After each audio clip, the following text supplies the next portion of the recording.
Nyan nyan! This is Cupcake Kitten. Welcome y'all back to our meowrific episode of how to make our Kirito long blade prop sword for our anime conventions or just dressing up in general. And that's right, I did have to throw a cat pun in today. Meowrific, right? This has been a meowrific video series. So today I'm going to show everybody how we are going to make a nice slanted edge to our sword. Because last time we, of course, put both these together and made ourselves somewhat of a sturdy cosplay sword. It was sturdier than it was, of course, when we really started on it. So what we're going to do, of course, is use our handy dandy craft blade. And once again, anytime you're using craft blades, knives, always be careful. Don't ever cut yourself. Sadly, mine is getting old, so it has issues trying to go up and come out of its little home here. And that's right, I don't want to hurt myself. I really shouldn't invest find a new one. But there we go. Now I got it to extend. It's getting rough. It is holding up. So try to get a little closer for everybody. So actually we'll tilt the camera downward. So what I'm just going to do is go along the edge, and stuff may come out. You may have to do some repair work as you go. You just very gently try to cut into the edge of your blade slanted. And that's how we'll start making the slanted edge for our sword. And that is where I had initial issues with cutting because I had a dull blade. So you can see that looks pretty hacked up. So some repair work will have to be done for sure on that edge. And just go around wherever you need a slanted edge on your blade. It'll vary for each cosplay prop that gets made of how many slants need to be, how many edges need to be cut. Like I said, you do go slow. You don't want to mess up your blade. Like I said, I probably will have to do some patchwork on these edges because that is where originally I did start with a dull blade.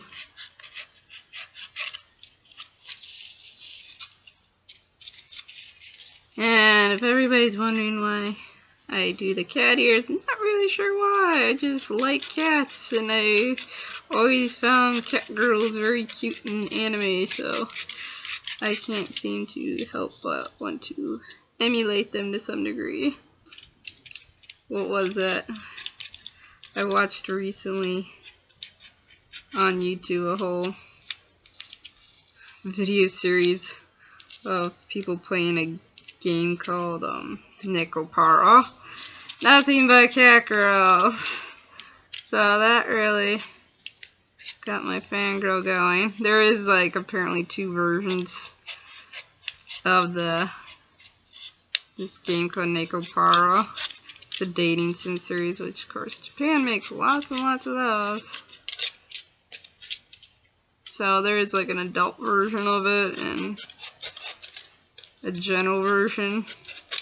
I would say the general version's nicer to actually view and experience. I watched each video through some YouTubers or channels. Like the rendition, like the one that a guy named calls himself Anime Guy did, and one was by a YouTuber that calls himself LP Bandit. That guy was, his videos were just amusing. So yes, I do enjoy other YouTubers in the YouTuber community. But if anybody else is interested in some cat girl fun, learning about the dating sim Necropara can be a bit fun to look into. And I remember watching a series in the past called Cat Girl Nuku Nuku. That has been ages since I watched that anime. And then, like I said, we'll do this on each side of the blade, so as you're going, you will flip it over. Make the same kind of edge on either side. Of course, as I do these videos, like I always say, feel free to leave comments and questions. You guys can let me know what kind of anime characters you like cosplaying as. I think I mentioned in a previous video I've cosplayed as Yu-Gi-Oh card monster called Gaga Girl.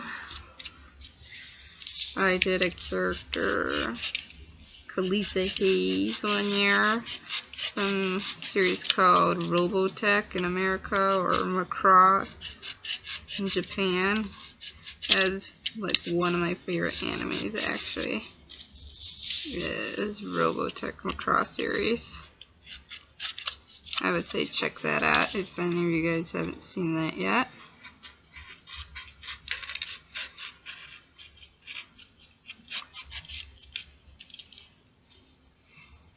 And then I've done Asuna for cosplay. And then I did character Bisca from One Piece, one of the members of the Fairy Tale Guild, and my husband, of course, I had to dress up as Elzac. Gotta keep the couple thing going, right? Couple cosplay. There's not a lot of couple cosplay, but if anybody's into it, I say why not go for it. That hopefully you can see kind of how I got that edge starting to emerge when I'm cutting on this slight slant.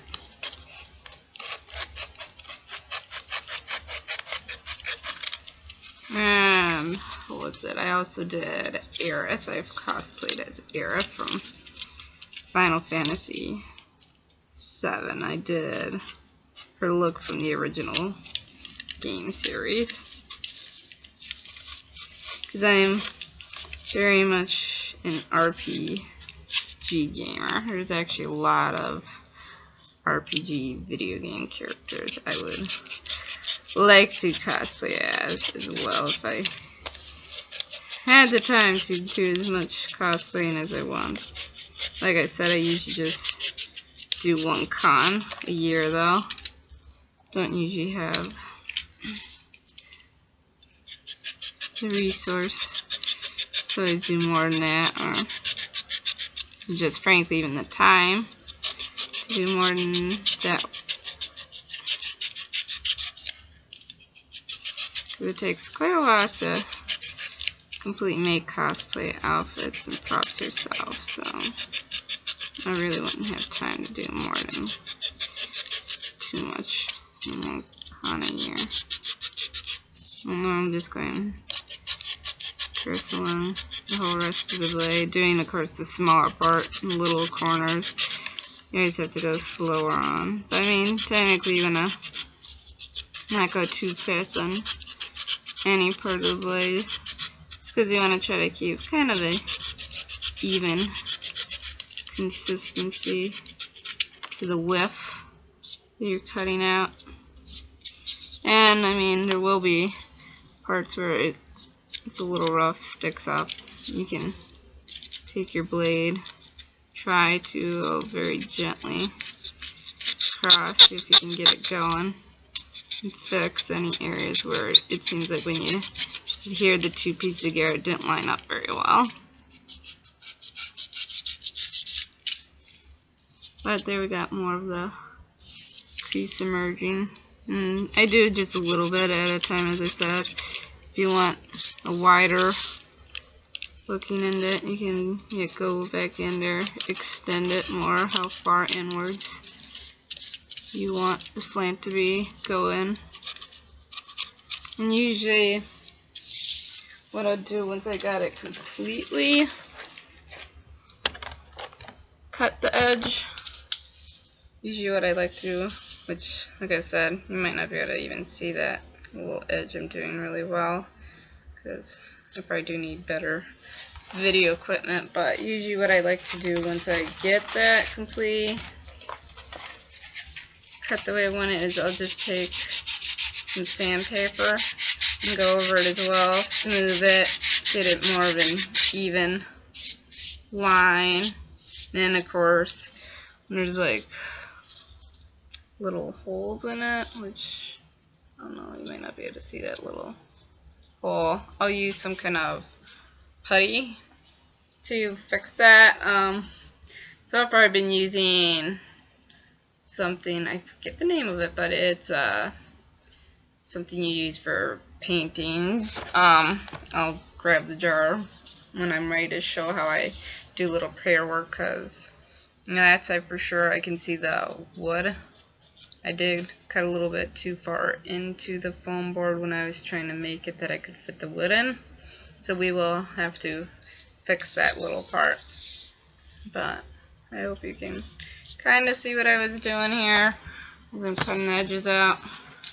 Kind of get an idea of how I'm cutting it out, because like I said, you're probably not going to be able to see, unfortunately, much of a distinction on my video camera, but there is like where the natural paper is, and then you're seeing more just the rough foam board. At least that's what it's supposed to be. I could probably try to like paint it in or something for you guys to see. Maybe it'll show up better in the video for you guys. Like I said, you go around the whole edge of the blade and get that going.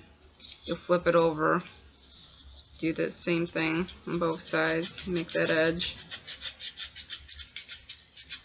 Like I said, you don't want to go too far in, at least not initially. If you want to make it deeper, wider, you can re-go into it, but I always like to just start off slightly to be safe to begin with.